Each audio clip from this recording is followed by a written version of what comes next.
Formed was basically just as a matter of just being all friends in school. All four of us went to the same school. Richie and Sean were in the year above myself and Nick. And as we grew older, we just kind of all came together in terms of perhaps feeling like we were kind of a bit nerdish, and one band drew us all together, and that was the Clash. And that's kind of how we started, really, just all being Clash fans. And kind of just, feeling as if we were kind of, it's cliched, but kind of outsiders in our little community, and we just all came together like that, really. We kind of felt out of step with a lot of the raves that were going on at that time, and the cover of The Enemy was the, happy smiley face and stuff. And we kind of felt a wee bit out of step with, things that were coming out of Manchester at that time. And, in the middle of where we lived, we just felt there was just a lot of drudgery and despair, really. The miners' strike was going on, and nobody was talking about that in any of the records we were buying. And since we were kind of fans of the Clash, we kind of saw that it was essential that sometimes, bands wrote about, things that affected them. They got serious as soon as you formed the band. I remember the band was myself, Nick, Sean, and we had a different bass player then, a guy called Flicker. And we did our first demo in about 3 weeks, I think, something like that. And we kind of tried to go up to London and give it to John Peel straight away. And so, within weeks of forming the band, he was serious straight away, really. We just saw lots of bands from Cardiff that they would go to London. They would take 2 bus loads of their fans up to London, play in the Rock Garden, and they thought it was a big success, just because they'd fill the venue up with all their friends from back home. And we kind of thought that was a big mistake when we saw lots of bands from home doing that. So we just decided that we just use our heads a bit, and we kind of just targeted lots of journalists that might be sympathetic to us. So we just pressed up our own single, and we just all wrote our own letters, basically just ranting essays that accompanied all these singles that we sent away. And we just focused on getting the manager, basically, and that was Philip and Martin from Hall and Nothing, who were doing Press for the Stone Roses at the time. And we kind of knew that if we seemed like an antidote to a lot that was happening, one smart person would pick up on it, and that was Philip and Martin, So I think we managed to get a record deal managed to get a really good manager. Before people had ever seen us play a gig, or actually heard one of our records, there was a lot of kind of rhetoric out there that we'd put out there. And myself, I did feel a lot of pressure when we actually went in to record Motown Junk. Musically, I thought, Jesus Christ, we've got to actually back up all this fierce rhetoric and walk it like we talk it. And musically, I felt a lot of pressure when we went into Motown Junk, just because, we were talking about ambitions that didn't quite exist at that point in time, and we were being, shameless in terms of saying that we just wanted to sell as many records as Guns N' Roses, kind of thing, which wasn't kind of fashionable at that time because the indie ethic was still really ingrained in people. So yeah, to actually go in the studio and make a record to back it all up. We'd done Generation Terrorists and Gold Against Soul, and when we recorded Gold Against Soul, it was in this big studio, and it was just just £1,500 a day, and we all had these big bedrooms, 4 poster beds and stuff. And we just felt as if we just been a bit stupid, actually buying into that shtick of recording a big second album and just and just taking the check and going, yeah, we're gonna have a great time and kind of eat grapes like Julius Caesar in our fucking big baths and fill it with hot milk kind of thing. We just felt as if we'd become opulent on our second album. So when it came to do the third album, Holy Bible, we just felt as if we just had to go back home and just go home every night and not stay in the studio, not just like. And when we did the Holy Bible, because we felt as if we were just going back home to do it, and we felt as if we were just having a bit of a reality shot, we just felt kind of happy. So even though that album at its core is just really dark and just really aggressive, strangely, when we recorded that album, it was quite a happy period. Well, I was supposed to kind of fly to America to do a promo trip for the Holy Bible. We were just about to start a tour there. Me and myself and Richie were just supposed to go over there to do some promo for the tour. And when I woke up the next morning, supposed to knock on his door, and there was no answer, and I waited around for 2 hours.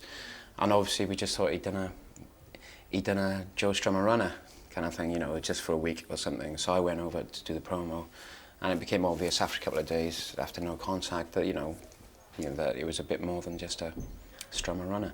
We took 3 months off. We didn't even talk about the band, really, for 3 months.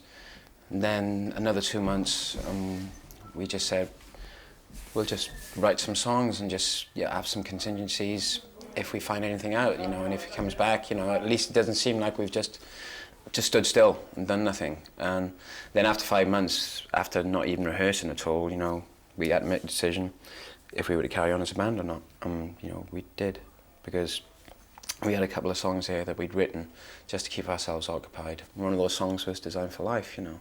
I think that was the song that gave us the strength to carry on, because we realised that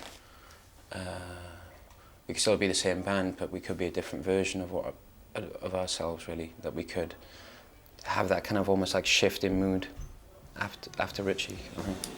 The mystery of Richie's disappearance was never solved. For the band, however, the album they decided to restart work on was to become their most successful ever. After the Holy Bible, because the morning Richie went missing, we'd driven back from a demo studio, and we'd done some demos down in Surrey in a place called House in the Woods, and we did demos for Further Away, Small Black Flowers That Grow in the Sky. We'd written Kevin Carter down there, No Surface All Feeling, all stuff that was off Everything Must Go. So kind of like, you know, I think that's the point that a lot of people miss, that, you know, those demos were done the week before Richie went missing, and we were already preparing for Everything Must Go. I think we were actually going for something different, because we just didn't want to fall into parody. You know, you couldn't follow the Holy Bible up with something else. You know, it couldn't be like, you know, the Holy Bible 2. It would have just been caricature, it would have just been stupid. It needed some kind of release, you know, where we could be more constructive. And, you know, a song like Designed for Life was the fruition of all those things. There was something much more constructive in a song like Designed for Life. From Everything Must Go, This Is My Truth, you know, Everything Must Go, you know, obviously went big and all that kind of stuff. And then This Is My Truth took it further. And, you know, during that time, you know, it was a mixed, you know, it did, you know, stir up some mixed emotions in us. It was just bittersweet, you know, we never felt guilty that Richie wasn't there, we just felt sad that he wasn't there. Especially when a song like If You Tolerate This, Your Children Will Be Next, you know, that got #1. When that got #1, you know, we just felt as if that was the sum of everything we'd been trying to achieve. To, you know, to have a song like that with those sentiments and actually, you know, make it seep into, like, you know, popular consciousness. You know, that was always our plan. And, like, you know, especially when that was #1, I think we just felt it was bittersweet, because it would have been a perfect, you know, it would have been a perfect moment for him in terms of being happy. I think a lot of people miss that point as well. You know, he would have loved the success of that song, you know, just because it was a song about the Spanish Civil War, you know, taking something from the past to show what was missing from the present, and it was #1. You would have loved that. And a lot of people missed that point. So it was just bittersweet sometimes. It was. I mean, sometimes, you know, when you're doing things within the band, you know, any band, you know, you really do get that kind of Rock Follies, kind of like, you know, breaking glass kind of corny moment sometimes. And, like, you know, right across the road from the Millennium Stadium was an old venue called the Square Club, which is closed now. And, like, you know, we'd played there in 1989. And there was 2 people there. One of them was Richie's sister and our old manager. And here now, look, we're playing across the road and there's 65,000 people. You know, one of those breaking glass corny moments, you know. But, you know, they do strike home to you. And that night was amazing. It was, you know, it was kind of ironic that when you're young, you want to get away from where you grew up. And then, you know, as you get older, you want to go back to where you grew up, you know. And it was a nice way to go back, really, definitely. You know, it was a great night for us. It was absolutely amazing.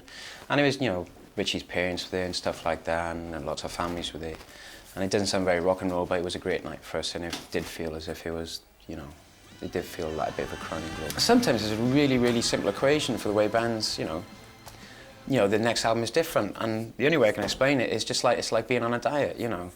If you go on a diet and you have fucking fish and salad, pasta, fish, salad, pasta for, like, you know, for ages, what do you do at the end of it? You know, you come out the other end of it and you just want to have a burger and chips, you know. And it's simple as that, you know, Everything Must Go, This Is My Truth, you know. Those albums were they were produced, you know, we spent a lot of time in the arrangements. And after 4 years of that, we just wanted to go in the studio and just, you know, just play songs once or twice and not produce them and, you know, want it to sound as if you know, that would piss in blood, kind of thing. You know, just wanted to shout our heads off, you know, in the studio. It's as simple as that. You get bored.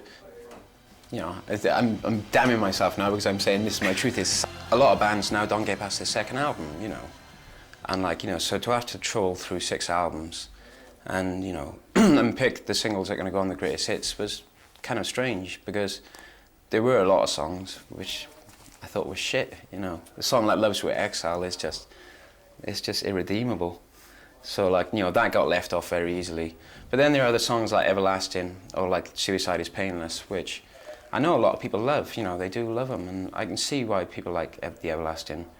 So it's on there, you know, and like that's just like going through an old photo album. Sometimes you got to include the pictures which are embarrassing, where you've just got like, you know, a bad haircut, or you're just wearing like shiny white patent leather trousers. You know, you've got to include your mistakes in everything you do sometimes. I mean, then there's stupid things like "Suicide is Painless" is on the album because the Germans like it, you know. That's just a ridiculous thing to do, but like Germans actually go mental over that song, you know. So kind of like there are 1 or 2 funny decisions to include things on there. It's just like kind of, I don't know, I was talking about it with, you know, Nick the other day, and like, you know, every band, you know, that I loved when I was young, I've always got back together, you know. Echo the Bunnymen, they got back together, you know, the Pistols, they got back together. Even the Velvet Underground got back together, if you're talking about another level.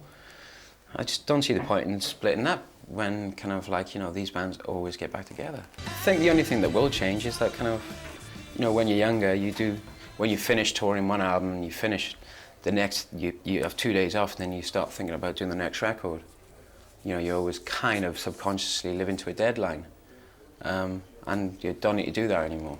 You know, kind of, we can finish a tour, and then we don't have to say, right, the album will be out next September, you know. We can take our time, and if it's 2 years, then it's 2 years. No, I just think the kind of like, you know, the most dangerous thing you can do is try and recreate the way you did things when you were younger. You know, you've got to go at a more natural pace. I mean, yeah, things won't be as angry, that's just inevitable. But I think it's more ridiculous to step on stage or step in the studio and pretend that you're still 20 years old rather than 33 years old, you know.